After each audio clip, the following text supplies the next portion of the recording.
Golfers, welcome back to the Swing Lab Performance Golf YouTube channel. Today we are going to be discussing how a grip change can really influence performance. Yeah. Ouch. Bad ball speed and jump. I'm Thomas Campbell, Director of Instruction at Swing Lab Performance Golf. Today I am joined by Ian Mackenzie-Olson. He's one of our teaching professionals, and today we're going to be talking about how a grip change can really influence performance. Ian, so tell me about what you particularly do when you're playing to influence maybe curve, or if you're slicing the ball or hooking the ball. Do you make any changes to your grip? I never make any changes to my grip. I always keep my grip very neutral. I think that's pretty common with most high-level players. If you want any movement in the golf ball, I think it's all has to do with ball position, club face angle. Some players may lean a little bit more towards the club path, but definitely don't change my grip ever in my golf swing. Yeah, so what you're saying there is your fundamentals at setup are already in a really strong position. When I say strong, they're in a good spot. So they're consistent every single time. Yep. So what we see when we're giving lessons is sometimes someone's going to come in with a grip that's too weak or too strong, where we might need to make some adjustments. And keep in mind, the adjustments, they can be preferences. It's going to be different for everyone, but what we've definitely noticed is if you've got a strong grip, you may hook the ball more. If you've got a weak grip, you may slice the ball more. Yep, absolutely. Yeah, so for today's test, I'm going to get Ian to do some hitting. We're going to get him to play around with a strong grip, a neutral grip, and a weak grip. I think this would be an interesting test, considering he's the type of golfer that really does not vary his grip at all. So we're going to take him out of his comfort zone a little bit, and we'll see how he does.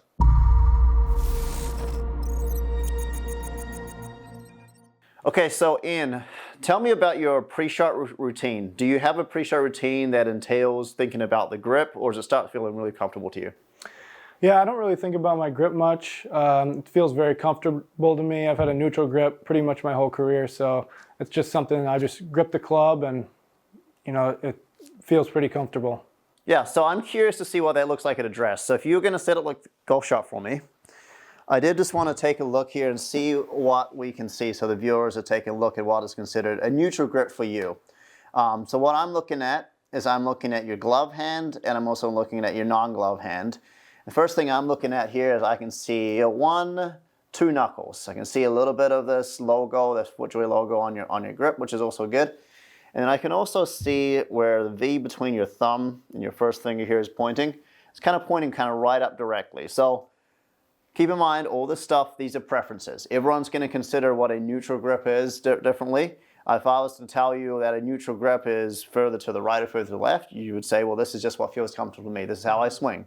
So that's great. So your neutral grip, when you're setting up here, we can see a little bit of the logo, 1, 2 knuckles, and then these V's here are kind of pointing kind of right up the middle of your body. Let's see some shots with a neutral grip.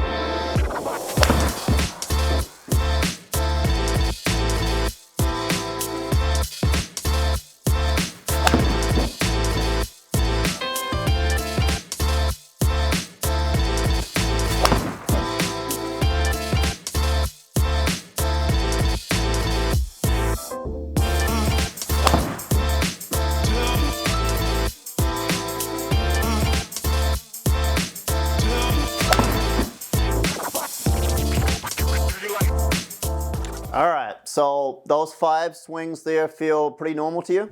Yep. Yep, so we're noticing, seems like you like to play a little bit of a draw. Is that pretty accurate? Yep, I like to play a draw, so I think with most of those shots you should see a positive club path with a face angle somewhere in between that. Yeah, so that's exactly what we're seeing here. So, you know, we're focusing probably more on face angle and face to path, but you'll notice you like to play a draw. You got about 39 feet of right to left curve.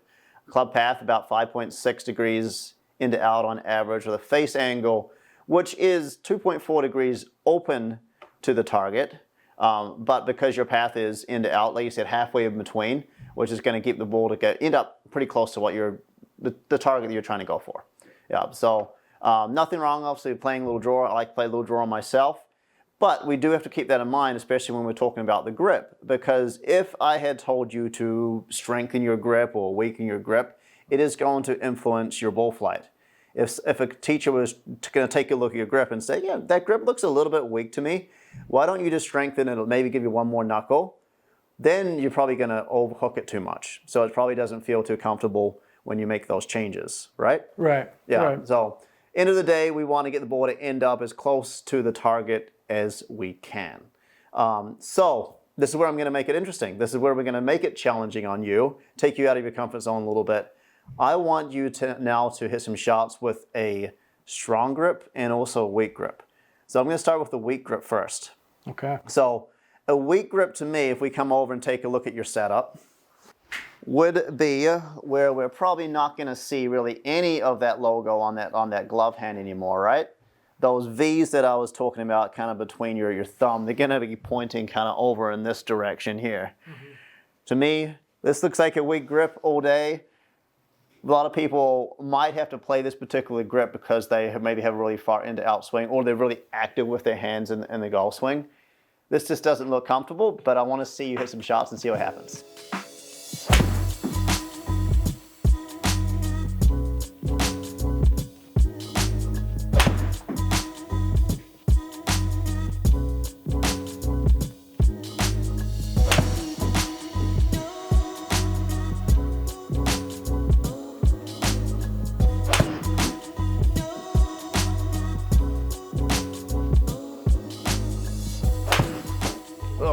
That didn't sound very good. Yeah. Okay, so Ian, tell me about those 5 swings. How'd that feel? Yeah, it was definitely uncomfortable with the weak grip. It's hard for me to get that club face close to 0. It's just way out to the right. So with my club path being positive, that's just going to start the ball right. And with the weak grip, it's just going to leave the ball right. Yeah, and what I found interesting here is you actually were swinging faster with the weak grip. So most of the time you say, oh, the ball's going to go further because there's more potential distance. However, because your face angle was more open, you increased your dynamic loft, ball spun more, and it just obviously clearly went a lot further to the right. So let's talk about numbers a little bit between those here. So you lost ball speed. So you'll notice you went from 133 to 128. So you lost about 5 miles an hour ball speed. So your efficiency number went down. Your launch angle went up because you're adding more loft because the face is more open. And that spin rate went up by about 1,200 RPMs. So yeah, if you want to hit a fade or want to slice the ball, yeah, you could probably weaken your grip a little bit. But we got to think about path too, because your path is already into out with a grip that's already weak. It's just going to be a push cut, isn't what we saw here. You lost distance. I mean, you lost 17 yards of carry distance, even though you were swinging faster. It's interesting looking at your path. You probably tried to adjust a little bit because you're like, everything's going right. So you adjusted there a little bit there too. But you can see your face angle more than doubled. And that's what, is the case there. You can see your face angle is 6.5 degrees open, and face to path went from negative 3.1 to 3.8. And take a look at the curve. Basically, your curve used to draw 37 feet. Now it faded 36 feet. Yeah, so good numbers there. Pretty good robotic stuff here. So I want to now see what a strong grip does to you.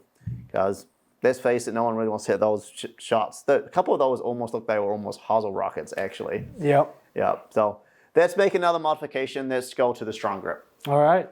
All right, so let's take a look here at the strong grip. So modifications we're changing. So first thing I'm looking at that right hand, the non-glove hand. This V is pointing way over here to the right. So that's an indicator that the grip's a little strong. This V here is pointing up kind of towards your right ear, right shoulder. It's interesting, we take a look at your top hand, and this actually looks more closer to what I would consider a neutral grip with the top hand. So for this test, I just want to see what you do if you can strengthen it just a little bit more. So now we can maybe see 1, 2, try and get that third knuckle on there. There we go. So yeah, so this is really uncomfortable for you, right? Yeah, absolutely. Yeah. So this, I feel like you might, even take a couple of practice swings first. Might feel like as you're coming through, might feel like your hands are just kind of a little bit more active as we swing. Let's see what happens.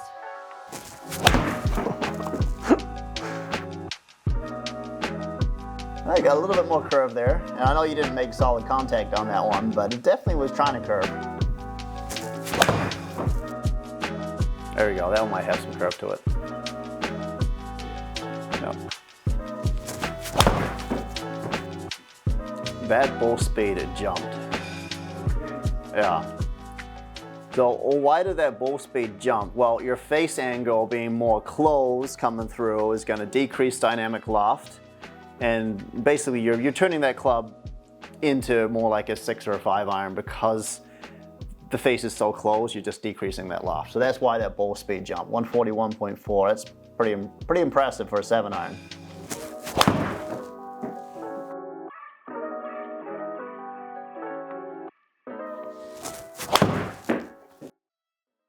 Okay, so Ian, tell me about those particular shots. Yeah, with that strong grip, it's also very uncomfortable. It was actually hard for me to make solid contact, but I think what we're going to see from some of these numbers is, with my club path being as positive as it is throughout all these shots, making my grip strong like that is just going to shut down the club face. We'll probably see negative club face, which is going to make that ball turn into another planet. Yeah, and you had one here that was, there's that first swing, that one there was a miss hit. Maybe we could even just maybe take that one out because, notice your carry distance drops. So you got the ground first. That was probably your adjustment to making the grip change. But now if we look at the dispersion pattern here, we can definitely notice that the red circle, a lot further left, stronger grip. The blue circle, a lot further right, weaker grip. I know what dispersion I like best, that white one up the middle, right? Yeah. Yeah, so no doubt there's a reason why you play kind of a nice neutral grip. Well, that's really, really important to focus on. But yeah, if you look, I always like looking at numbers, I like explaining just to see what happened, what was different. Interesting, your last few swings here with that stronger grip. Not only did you kind of increase ball speed, but your club speed kind of jumped up a little bit. So did your hands feel like they were more active coming through? Yeah, absolutely. I felt in order to, reach my comfort level at impact, just felt like I was shutting down the face. So my hands had to rotate that much more just to feel like I could make contact with the golf ball. Yeah, so I'm thinking about on the golf course where golfers, they hit that little pull. So you kind of hit it long left. A lot of the times that face angle is maybe 2 or 3 degrees more closed than what they're used to. When that happens, obviously you're decreasing the loft on the golf club, which causes the ball to go further, and then the face angle is pointing that direction. So we always know kind of long left is no good on the golf course. Right. And that's usually what kind of happens is, that face angle is more shut. And we can see here, of all the swings that you hit, you were negative 2.8. Now, your path was back to that 6 degrees and out. Yeah. But then notice what happens to your face to path. We're almost talking 10 degrees. And with the speed that you have, it's trouble. Because that ball is going to stay in the air quite a long time and curve a lot. I mean, 126 feet of curve is, it's pretty good. If I was looking at side total here, when you were hitting the white, you were only, 2 feet offline. Well, you're 89 feet overall right with the weak, and then 136 feet to the left with the strong grip. So, interesting stuff. This is important stuff to remember. So I want to touch on making the right corrections with a grip. So a Sharpie and using kind of like an older glove is a great way just to pay attention to all these fundamentals that I was talking about with regards to how grip influences how active you are with your hands. So first thing we kind of talked about with a neutral grip is you want to see a little bit logo or kind of 2 to 3 knuckles. So the first thing I do suggest, why not just draw a dot where your knuckle is? 1, 2, 3. So if you're gripping the golf club, you can see those dots, you're in the right spot. You can't see those spots, that grip's a little too weak. You see too many of them, then you're a little bit too strong. The other one I always like to draw is, so this is this hand. So where this V right here is pointing. So I'm going to draw kind of like a little bit of an arrow here. So where is this V pointing? So when I set up here, in neutral grip, this V is pointing up towards kind of my right ear or my right shoulder. A weak grip is pointing towards maybe my left shoulder or more kind of the middle of my body. And then a strong grip, well, you don't even see it. This would be kind of considered a strong, very, very strong grip over there. You'd also add the other V. If you're okay putting a permanent marker on your hand, you could also draw another V right here and pay attention to where that particular grip is pointing. So I'm a strong believer that this fundamental, your grip, is really, really important to make sure that you get right part of your pre-shot routine. It's one of the gap Bs that I think about. Now, gap B is grip, alignment, posture, and ball position. You watch the guys on tour, they're always focusing on getting their grip in the right spot. They're playing around with it. They're checking their alignment. They're checking their feet position. But they are always have a checkpoint to make sure that they know their grip's in the right spot. So golfers, let us know what you think about these grip fundamentals, whether you think it works for you, or even maybe if it doesn't work for you, but if you understand these concepts. Really appreciate your feedback in the comments. Also, make sure you subscribe to our YouTube channel. Really appreciate the support so far in our first video. We had a lot of love, so really appreciate that. And also, if you live in Minnesota, definitely come check us out. Myself, Ian Mackenzie-Olson, Thomas Schulthouse, we're great teaching professionals here in Minnesota. Come check us out at Swing Lab Performance Golf.